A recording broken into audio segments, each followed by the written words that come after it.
En el nombre del Padre, y del Hijo, y del Espíritu Santo. Amén. Vamos a reflexionar hoy, con la ayuda del Señor, sobre algunos elementos del combate espiritual, tal como nos los explica San Francisco de Sales. Sabemos que milicia es vita homini super terram, como dice el libro de Job. La vida del hombre sobre la tierra es una milicia, es una lucha, y que por lo tanto nuestra condición normal es estar luchando, combatiendo el duro combate de la fe. La condición del creyente es una lucha espiritual, siempre.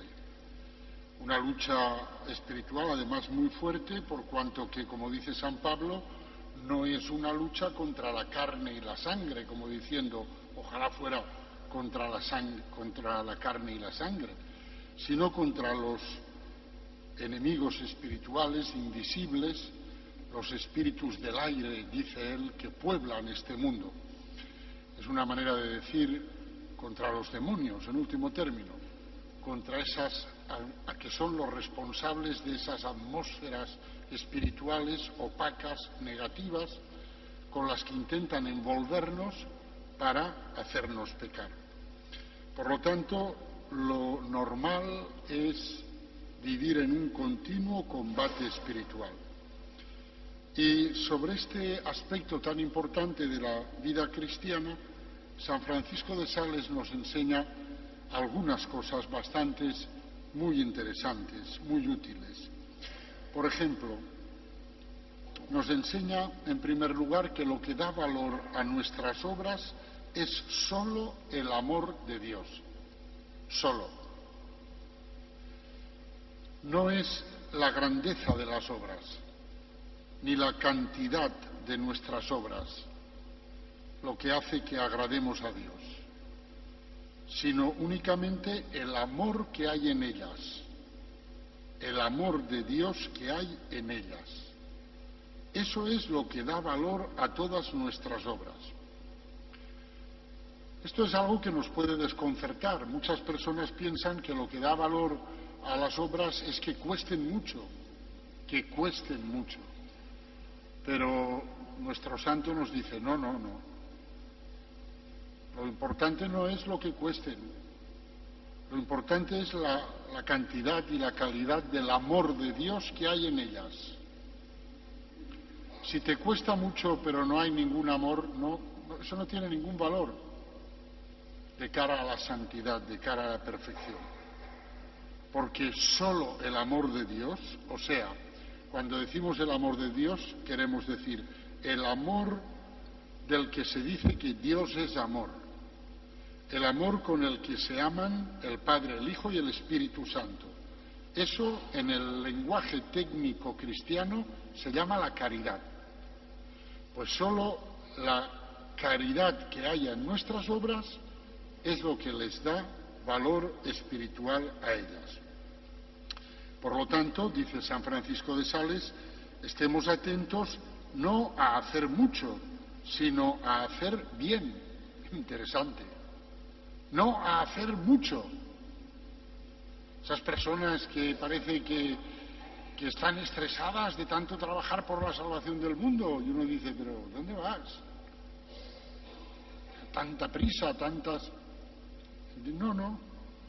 No a hacer mucho, sino a hacer bien, porque no es por la multiplicidad de las cosas que hacemos por lo que adquirimos la perfección, sino por la perfección y por la pureza de intención con la que las hacemos. Lo que nos santifica no es la cantidad de cosas buenas que hagamos, sino es la bondad de las cosas que hagamos, la caridad que haya en ellas. Es la caridad la que da precio y valor a todas nuestras obras. De modo que todo el bien que hagamos hay que hacerlo por amor a Dios. Y todo el mal que evitemos hay que evitarlo por amor a Dios. Nos recuerda, pues, aquella enseñanza de San Pablo, si no tengo caridad, de nada me vale. Aunque uno haga cosas extraordinarias, como entregar su cuerpo a las llamas, que es una cosa ciertamente muy extraordinaria, si la hace sin caridad, no le vale de nada. También sería triste eso, que uno entregara su cuerpo a las llamas y que no le valiera de nada, porque lo hubiera entregado sin caridad, sin el amor de Dios puesto en el propio corazón. Esto es importante porque los hombres somos capaces de hacer cosas dificilísimas por vanidad y por orgullo.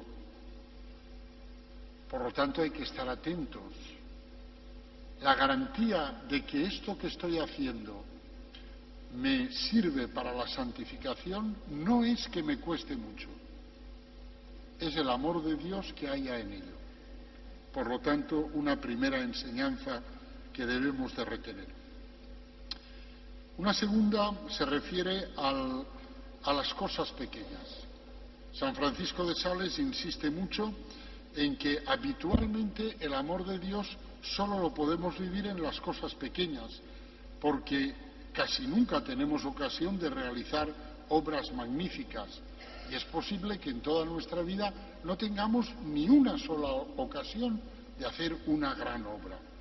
En cambio, en todo momento podemos aceptar por amor las pequeñas molestias que cada una de nuestras jornadas nos ofrece con prodigalidad.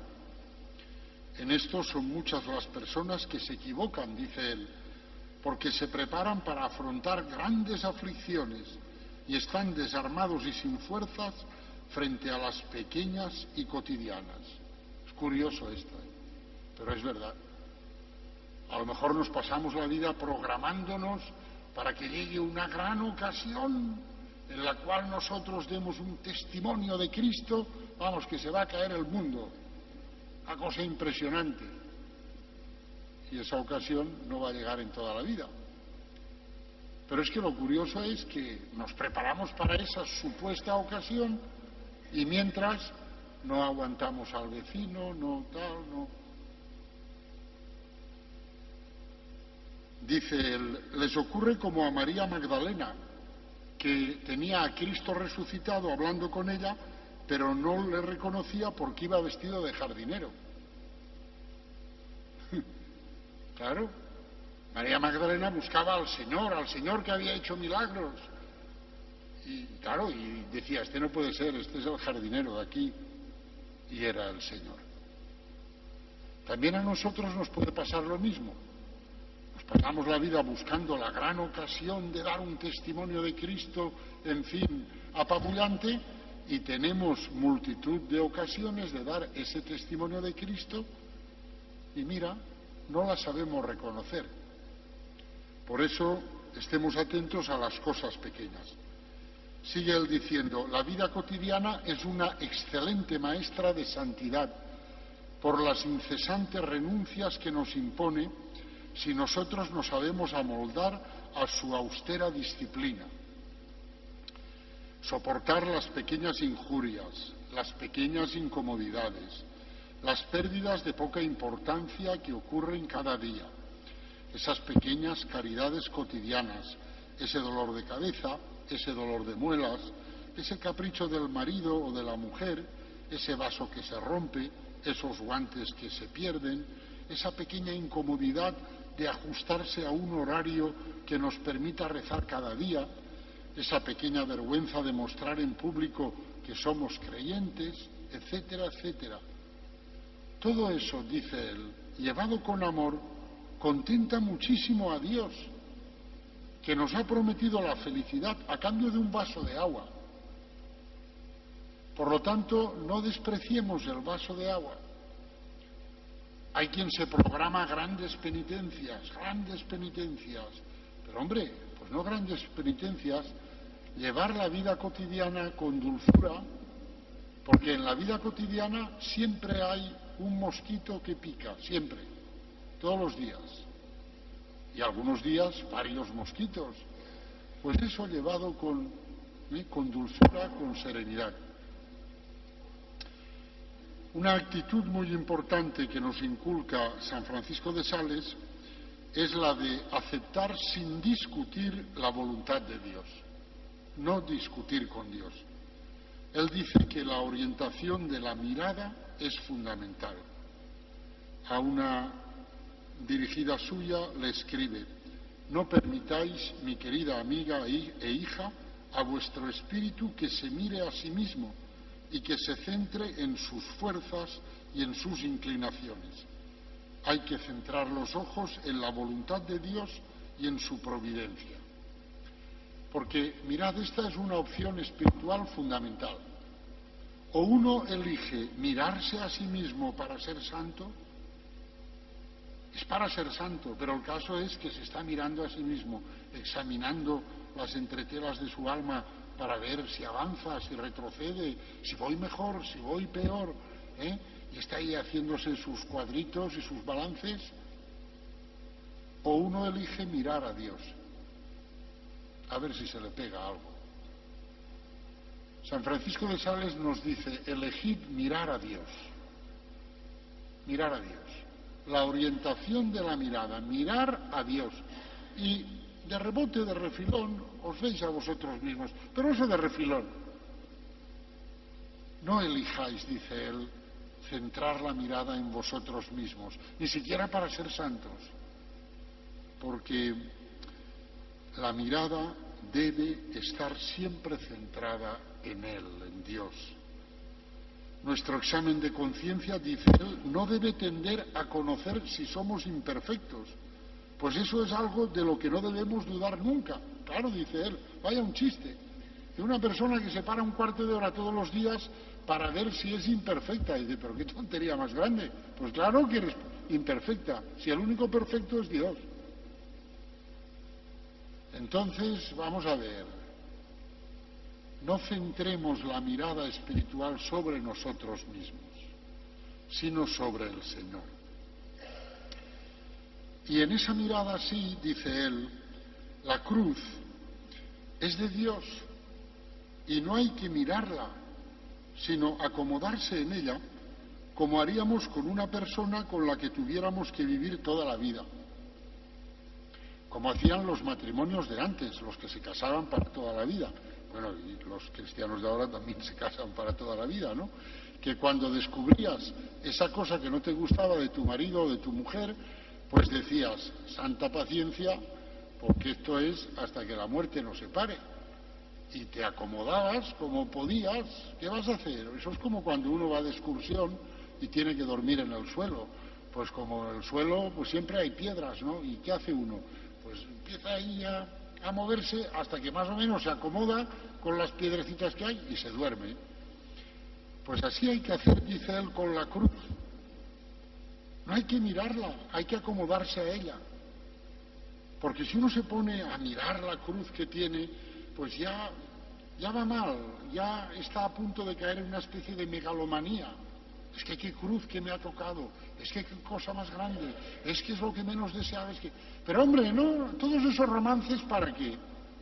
Acomódate en la cruz que te ha tocado y punto, acomódate.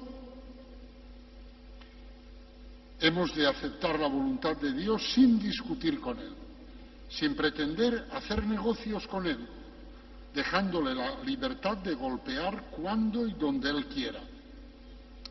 Esto se lo explicaba San Francisco de Sales a su dirigida más ilustre, que fue Santa Juana Francisca de Chantal, la cofundadora con él de las visitandinas, de las religiosas de la Visitación. Y Santa Juana Francisca de Chantal, que era una viuda de una gran familia de Borgoña, si no recuerdo mal, pues tenía a su cuidado una niña, además de sus propios hijos, una niña que le habían dejado a su cuidado. Y esa niña, pues, se murió. Y Santa Francisca se lo tomó eso de mal. Antes, al ver que se ponía enferma, le ofreció a Dios su propia vida, o la vida de uno de sus hijos, con tal de que se salvara la pequeña. Y San Francisco de Sales le dijo, mira, hija, no. Dice, con Dios no hay que hacer tratos. No hay que hacer negocios y tratos con Dios. Deja eso y toma esto. No. A Dios no hay que decirle eso. Porque le decía él, no hay que juzgar de las cosas según nuestro gusto o nuestro criterio, sino según el de Dios. Dicho de otra manera, a Dios no hay que darle ideas. Es que a veces somos le damos ideas a Dios, pero hombre, pero a Dios le vas a dar tú ideas. Si Dios tiene todas las ideas del mundo, hombre, si es el creador. Entonces, no hay que hacer tratos con Dios. Dice él, si somos santos según nuestra voluntad, nunca lo seremos bien.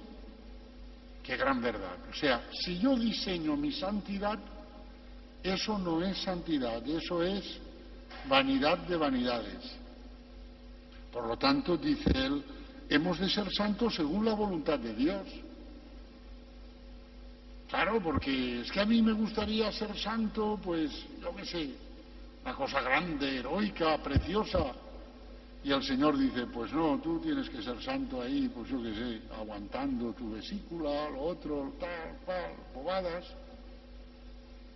Pues tenemos que aceptar, sin discutir con Dios, el camino que Dios traza para nosotros, que lo tiene que trazar Él, no trazarlo nosotros, no diseñarlo nosotros. San Francisco de Sales habla también mucho de la libertad de los hijos de Dios. Y dice que la libertad de los hijos de Dios es, ante todo, libertad en relación a los propios estados de ánimo.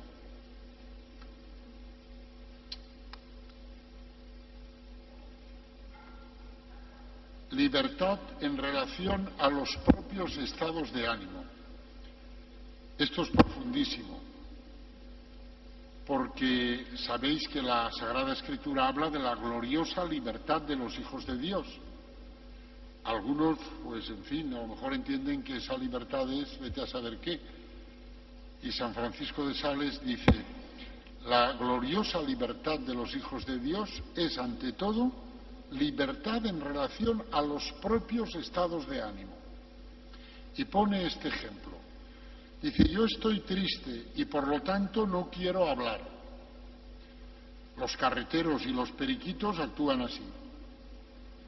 Claro, un periquito, si está triste, le quitas la periquita, está triste, pues no canta.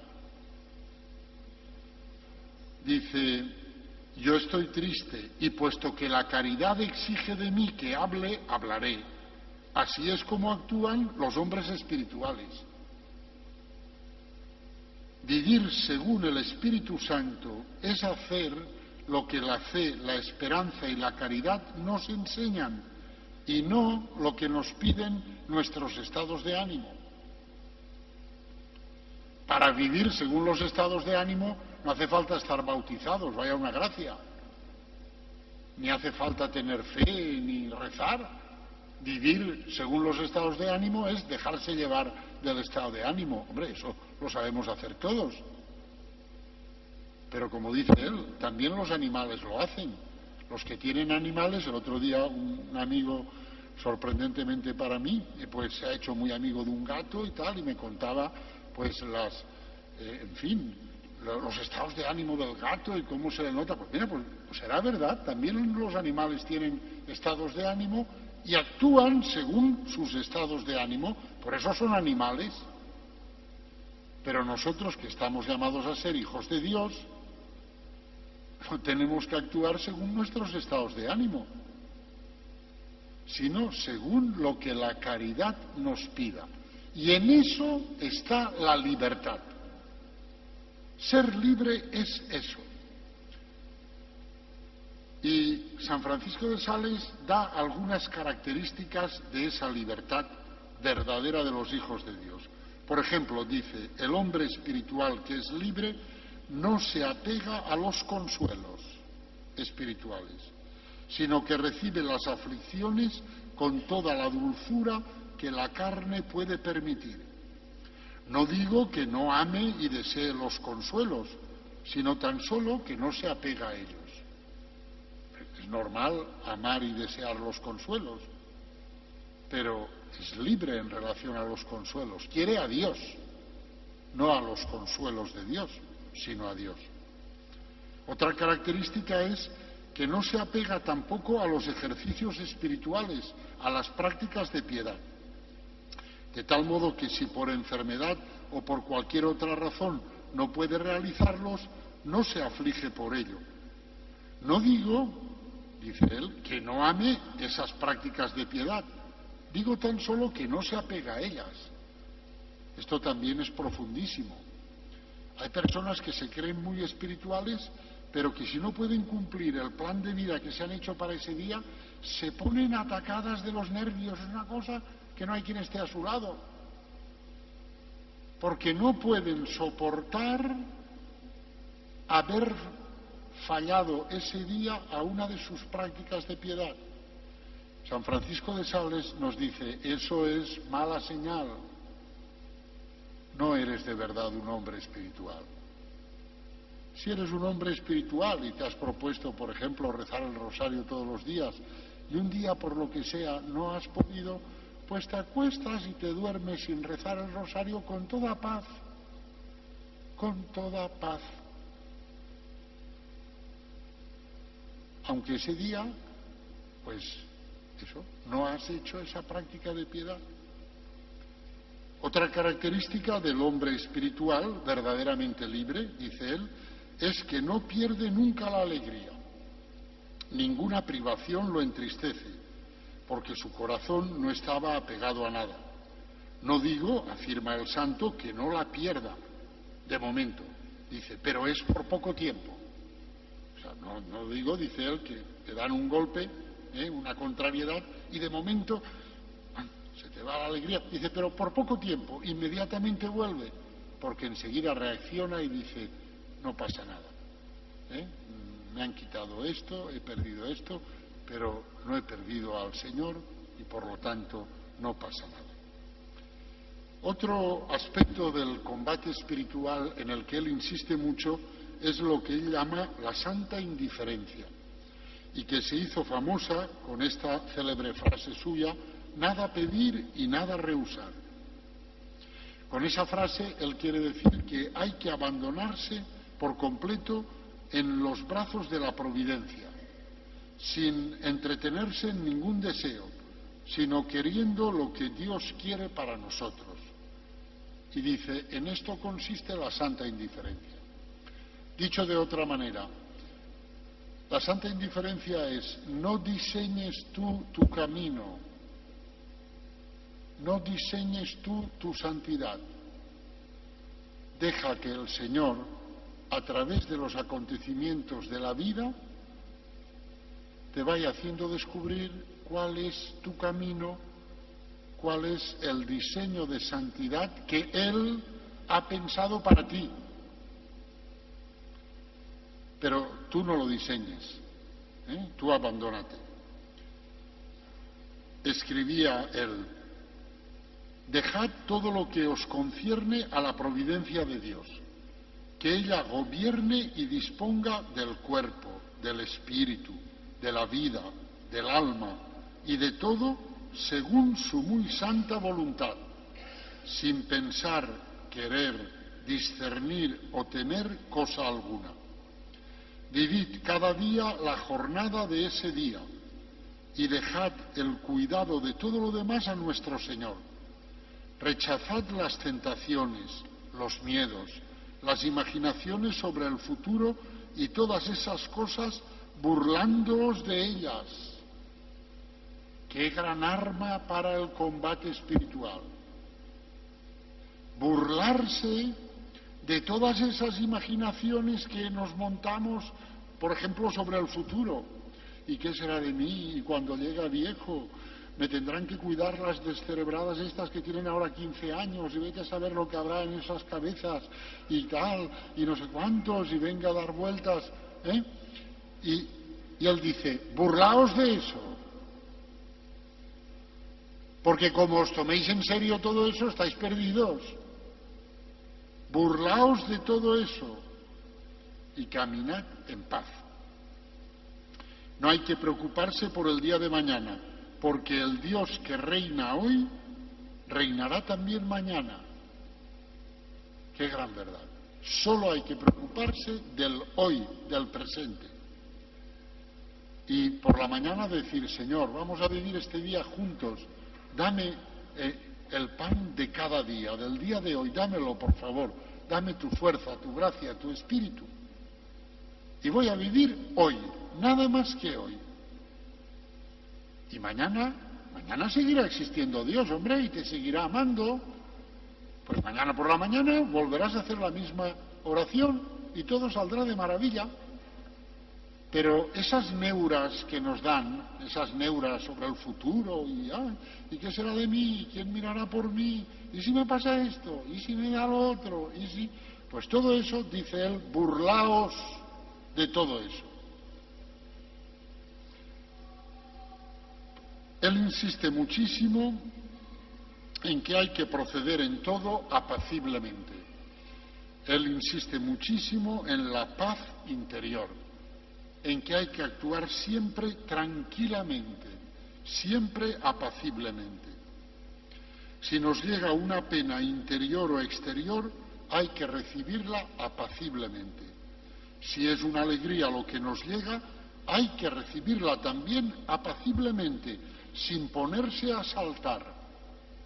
Si es necesario huir del mal, ha de ser apaciblemente, sin turbarnos, pues de lo contrario, al huir, podríamos caer y darle ocasión al enemigo de matarnos. Si hay que hacer el bien, hay que hacerlo tranquilamente. De lo contrario, cometeríamos muchas faltas al apresurarnos. Incluso en la penitencia hay que hacerla apaciblemente, para que nuestra muy amarga amargura esté en la paz. O sea que él dice, has cometido un gran pecado, quieres hacer una gran penitencia, vale, de acuerdo, pero hazla apaciblemente, dulcemente. Lo otro, dice él, no, esas turbulencias de ¡ay, qué mal, qué mal, qué mal! Es que soy, ¿no? Todo. O ¡ay, qué bien, qué bien!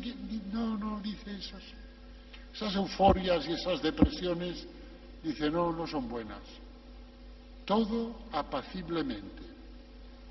Y va analizando diferentes aspectos. Vamos a analizarlos con él, diferentes aspectos de la vida en los que hay que aplicar esto. Por ejemplo, en las relaciones con los demás. Dice él, siempre hay gente que hablará mal de nosotros. Eso es lo normal. Siempre tiene que haber alguien que hable mal de nosotros. Y al respecto escribe, la cruz que quienes hablan mal de nosotros nos ponen sobre nuestros hombros es una cruz de palabras, una tribulación de viento, cuya memoria perece junto con el sonido de la voz. Hay que ser muy delicado para no poder soportar el zumbido de una mosca. ¿Quién nos ha dicho que somos irreprensibles? Quienes hablan mal de nosotros no son nuestros adversarios, sino nuestros aliados, porque emprenden junto con nosotros la ardua tarea de destruir nuestro amor propio. Por lo tanto, no nos sulfuremos porque hablen mal de nosotros. Tan solo la providencia sabe la medida exacta de buena reputación que me es necesaria para que cumpla bien la misión que ella me ha confiado. Yo no debo querer ni más ni menos que lo que ella quiera que yo tenga. A todos nos gusta que hablen bien de nosotros, eso es evidente. Pero claro, el criterio no es ese. El criterio es, solo Dios sabe la cantidad de buena fama que me conviene para cumplir la misión que Él me ha encargado. Por lo tanto, yo tranquilo.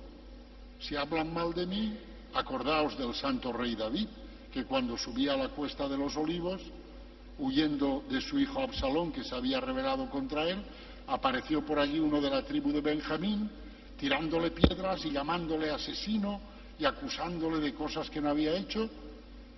y los que le acompañaban le dijeron: ¿quieres que le cortemos el cuello a este? No hay derecho que hable así al ungido del Señor. ¿Y qué dijo el santo rey David?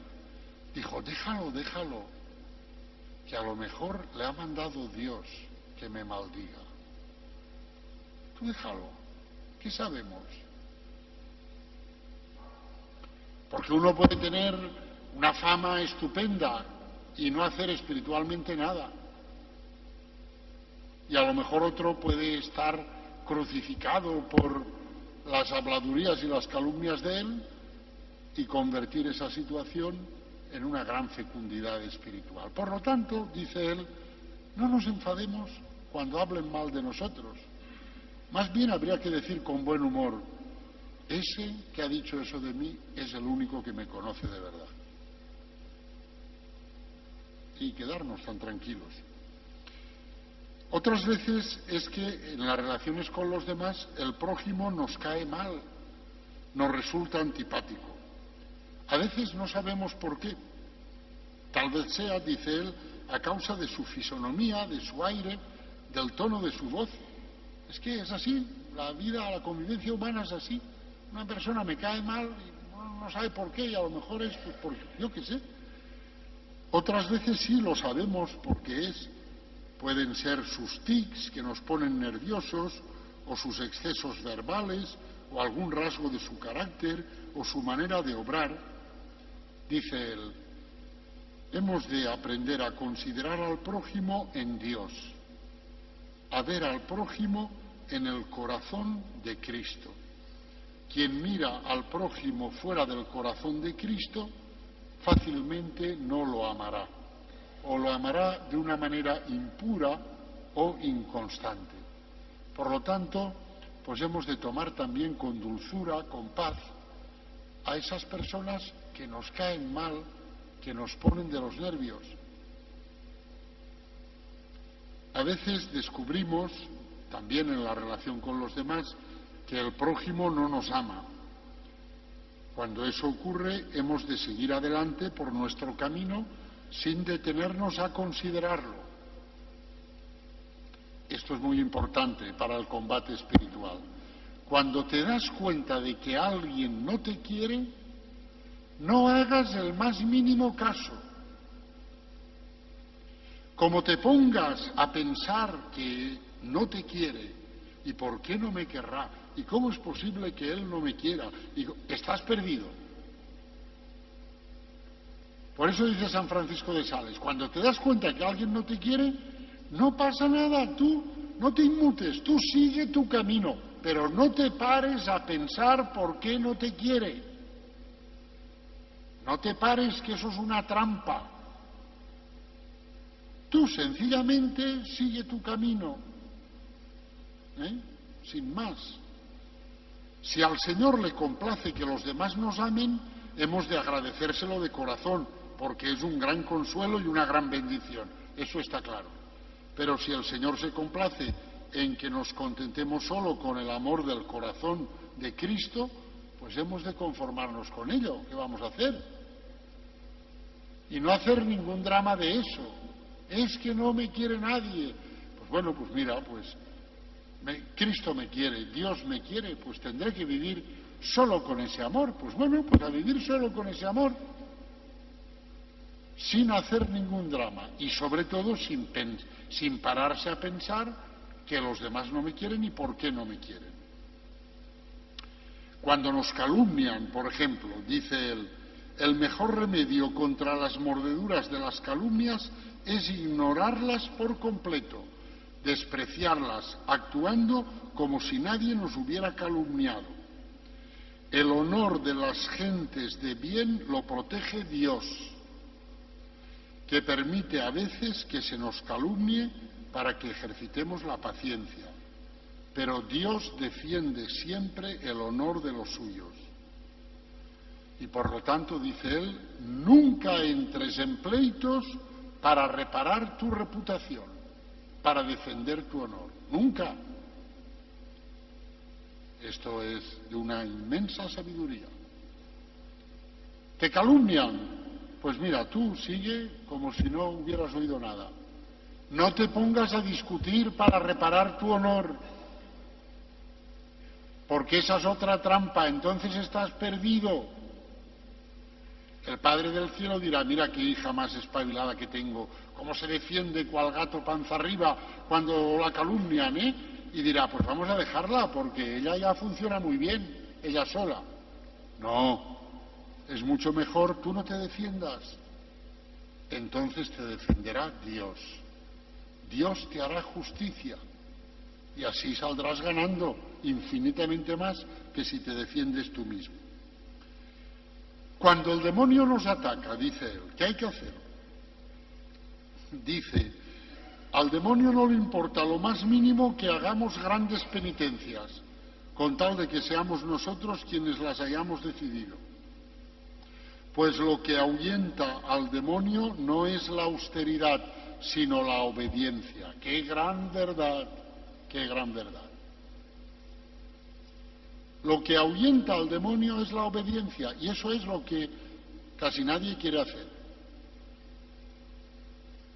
La gente está dispuesta a ir de aquí a donde sea, al santuario que sea, de rodillas, caminando de rodillas, llegar aquí con las rodillas destrozadas, pero lo han decidido ellos. Pero obedecer a su párroco, su párroco, y a su obispo, y al Papa cuando les interesa. Y lo que ahuyenta al demonio es la obediencia, no son las grandes penitencias.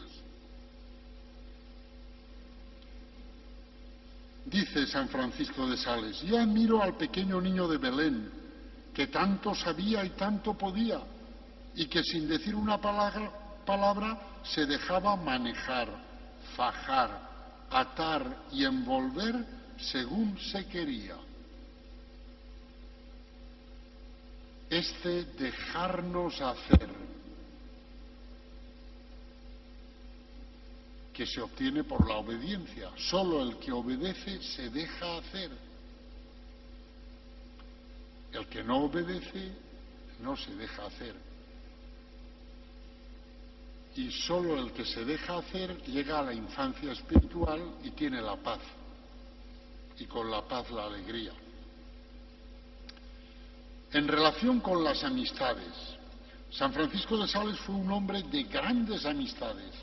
Era un hombre que había recibido una educación exquisita para saberse codear con la altísima sociedad de su tiempo y que además, por su talante humano y cristiano, sabía también descender hasta la gente más sencilla.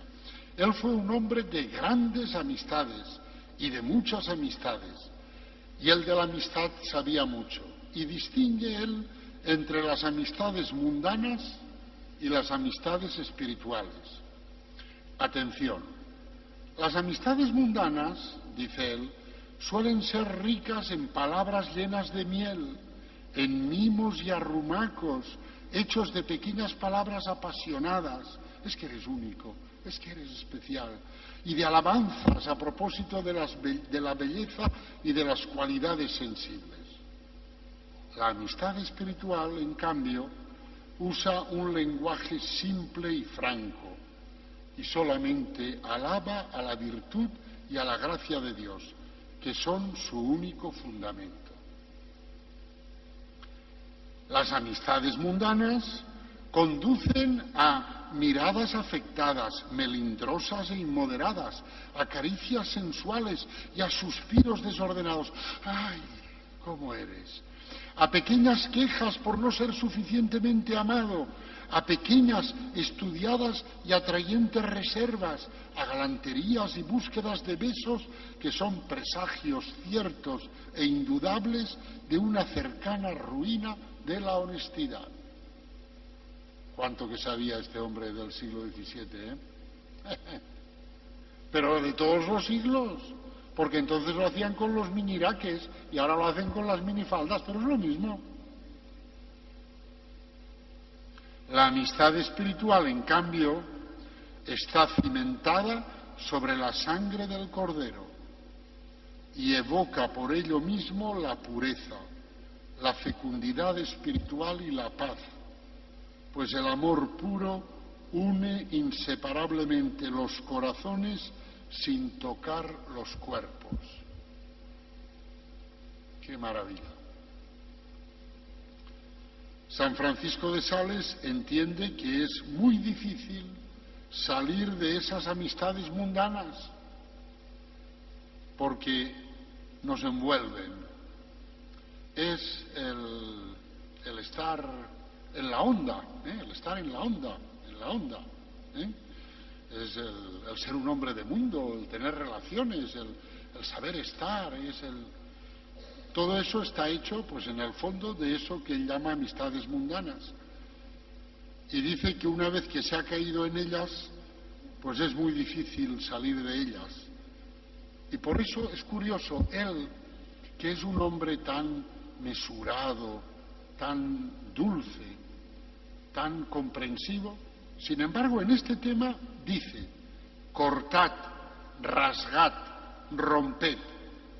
No os entretengáis en descoser estas amistades locas. Hay que desgarrarlas.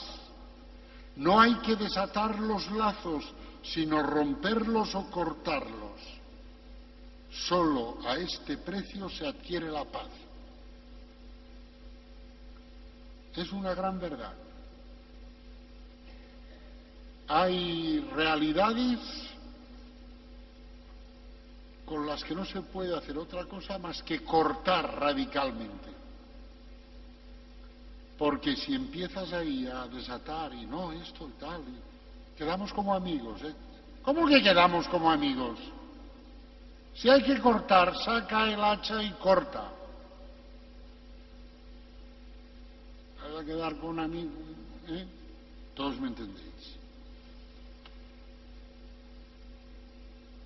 En relación a los estados interiores del alma, dice él, frente a la tendencia tan frecuente entre las almas consagradas a analizar los propios estados interiores, nuestro santo aconseja más bien no entretenerse demasiado con ellos. No hay que entretenerse, escribe, mucho en la búsqueda de la causa de nuestras sequedades y esterilidades, pues no sabríamos adivinarlas.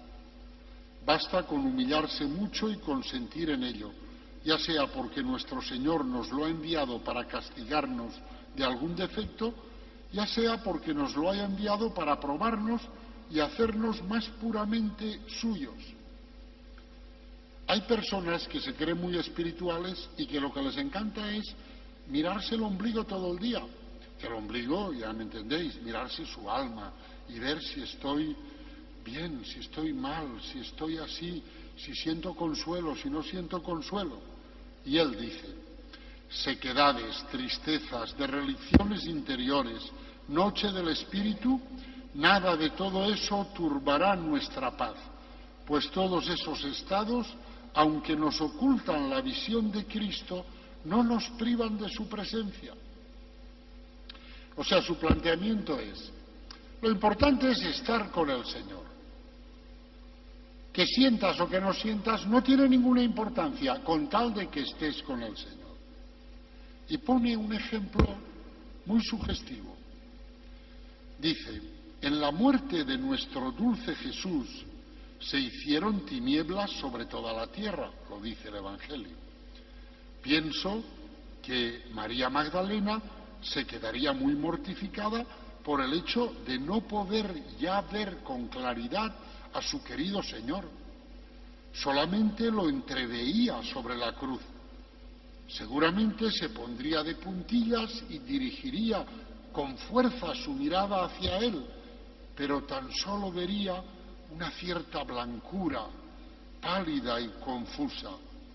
Sin embargo, estaba igual de cerca de él que un momento antes. En consecuencia, no os inquietéis, dejad hacer al Señor, que todo va muy bien. Hay tantas tinieblas como queráis, pero sin embargo estamos cerca de la luz. Hay tantas impotencias como queráis, pero sin embargo estamos a los pies del Todopoderoso. Viva Jesús, que nunca nos separemos de Él, sea en tinieblas o sea en la luz. Es decir, lo importante es estar junto a Cristo. Leía esto y me acordaba de Santa Teresita, que vivió todo el largo final de su vida en tinieblas, sin sentir nada. Pero ella sabía que Jesús estaba ahí. Eso era lo importante. Estoy cerca de Jesús, aunque no sienta nada ni vea nada. En relación a las tentaciones, el combate espiritual está lleno de tentaciones, evidentemente. Le dice, escribiéndole a la baronesa de Chantal, Santa Juana Francisca, que sufría tentaciones contra la fe y la Iglesia. Fíjate, los santos también tienen tentaciones contra la Iglesia. Y le decía, en esta tentación hay que adoptar la misma postura que en la tentación de la carne. Se ve que también tendría tentaciones contra la carne y por eso le pone ese ejemplo, para que lo entendiera. Lo digo para que no nos desanimemos, tentaciones de la carne y de la fe y contra la Iglesia. No pasa nada, eso es lo normal. Y fijaos lo que él le dice. No discutir ni mucho ni poco, sino hacer como hacían los hijos de Israel con los huesos del Cordero Pascual, que no intentaban en modo alguno romperlos, sino que los arrojaban al fuego. Así hay que proceder, sin responder de ningún modo a las insinuaciones del enemigo, haciendo como si no las hubiéramos oído. Por lo tanto, es que tengo esta terrible tentación de lo que sea.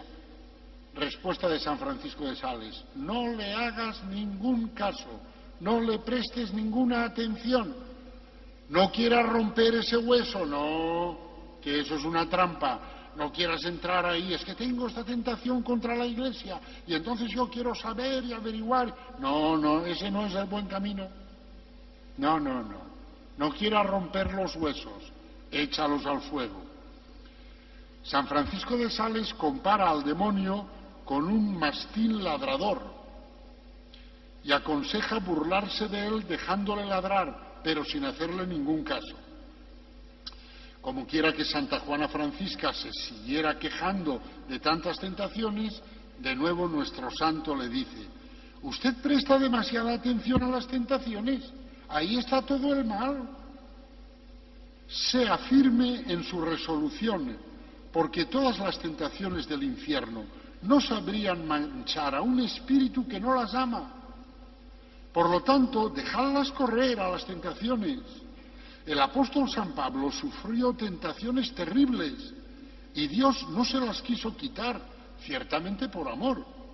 Arriba, arriba, hija mía, ánimo, que vuestro corazón sea siempre de Jesús y dejad ladrar al mastín a la puerta todo lo que él quiera. Porque vamos a ver, el demonio tiene que hacer su trabajo, ¿no? Su trabajo es tentarnos, pues hay que dejarle que nos tiente. Tú déjalo, que te tiente, pero no le hagas ningún caso. Pero es que claro, esa pretensión de, no, yo quiero estar en mi casa y que no haya ningún perro ladrando, que todo esté en paz y que, oye, mira, tú lo que quieres es estar en el cielo, pero vamos a ver, estamos en la tierra. Ya llegaremos al cielo. En el cielo no habrá ningún perro que ladre, ningún demonio que dé la lata. Pero ahora en la tierra lo normal es que esté el mastín ladrador ese del demonio, pues ahí dando la vara, molestando.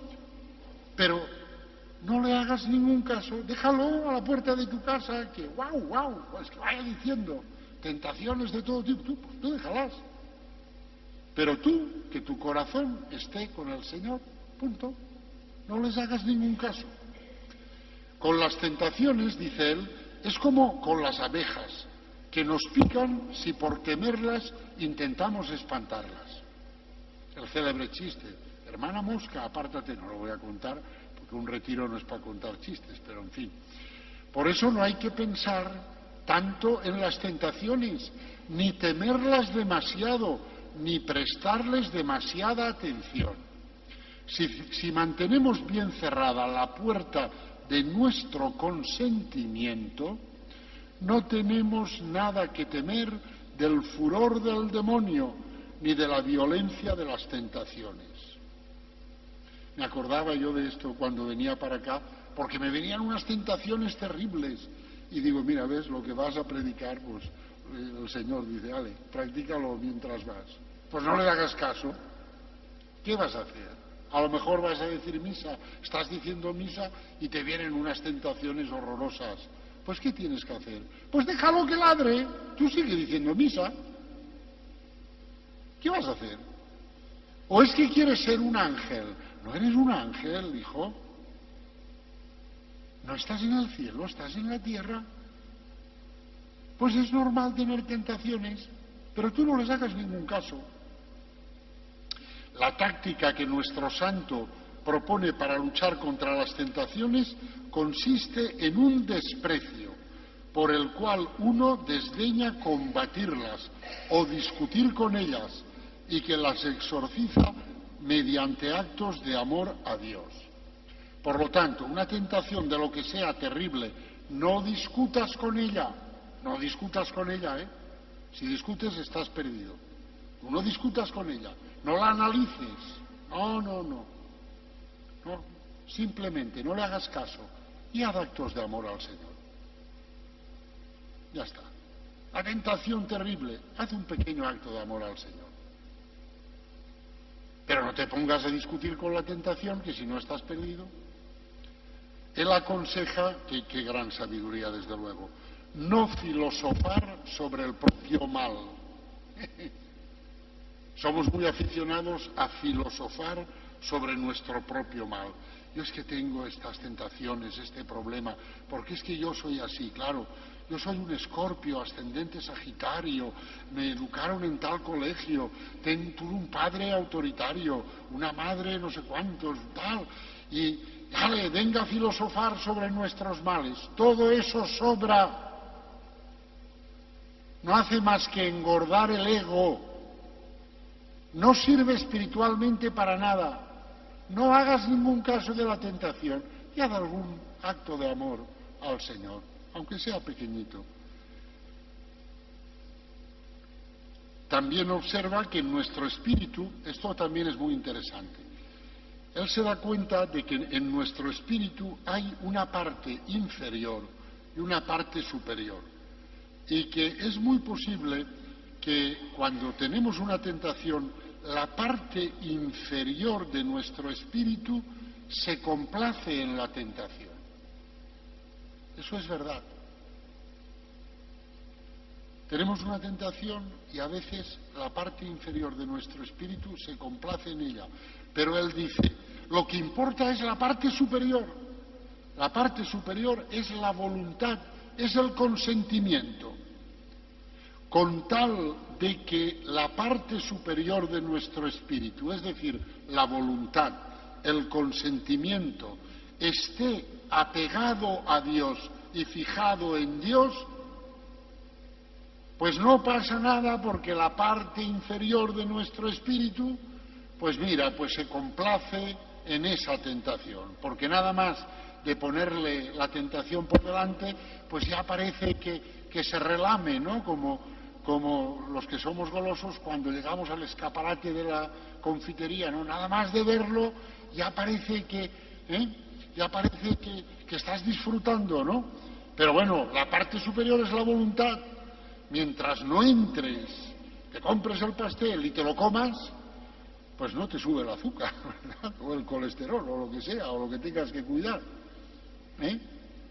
Por lo tanto, dice San Francisco de Sales, cuidemos la parte superior, la voluntad del consentimiento. Y lo otro, pues mira, lo otro, pues es que somos así. Como dice él, es la guerra entre el hombre exterior y el hombre interior. Y esa guerra no constituye pecado alguno, siempre que la voluntad se mantenga en la fidelidad a Dios.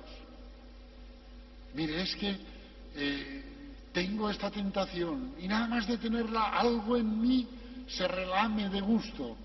Pues mira, eso no es pecado, con tal de que tú no consientas en la tentación. Pero es que me humilla, me da rabia que haya una parte de mí.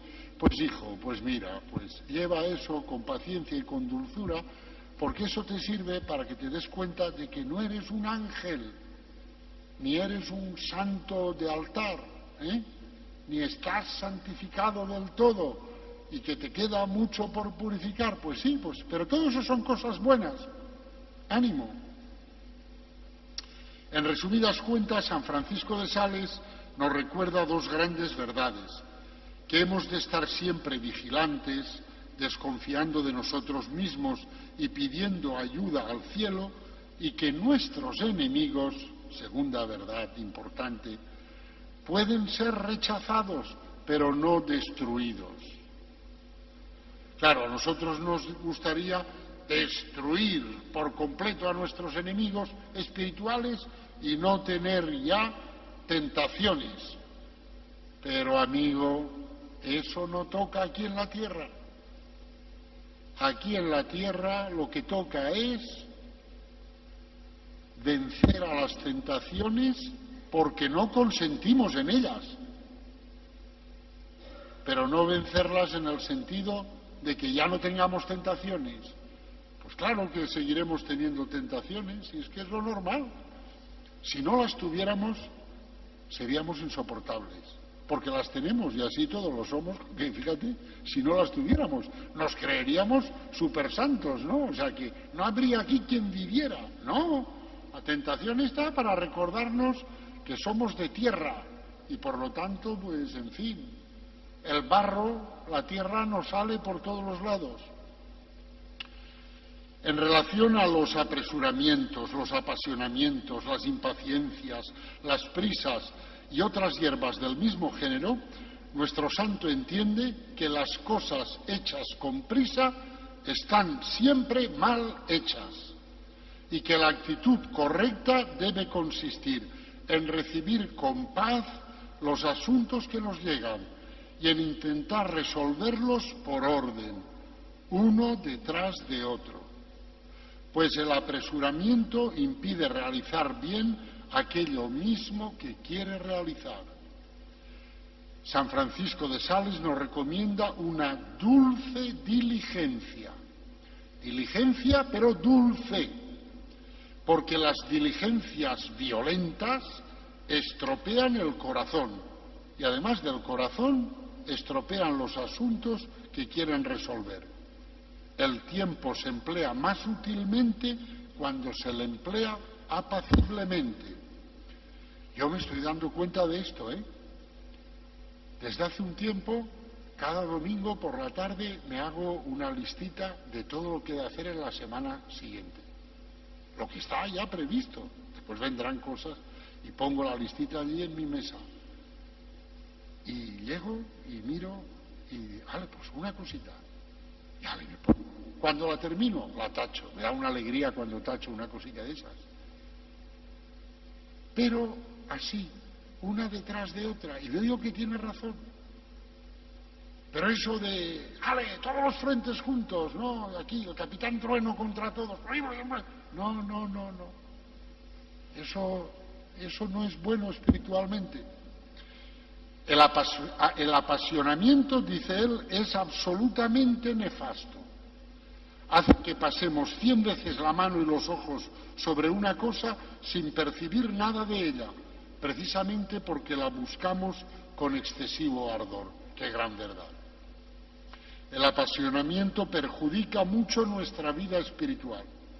Hay que odiar nuestros defectos, pero con un odio tranquilo y sereno, puesto que no hay nada que contribuya más a mantener nuestras taras que la inquietud y la prisa por eliminarlas. No será con violentos esfuerzos como llegaremos a la perfección. Tampoco lo haremos en un día. Por eso hay que domar nuestras impaciencias. El cuidado más perfecto es el que más se parece al cuidado que Dios tiene de las criaturas, que es un cuidado lleno de tranquilidad y de calma, y que en su actividad más intensa no experimenta ninguna emoción. Dios actúa así. Dios está cuidando de todos los seres sin ninguna emoción. Está amándolos, pero no emocionándose. Nosotros nos creemos que amamos porque nos emocionamos. No.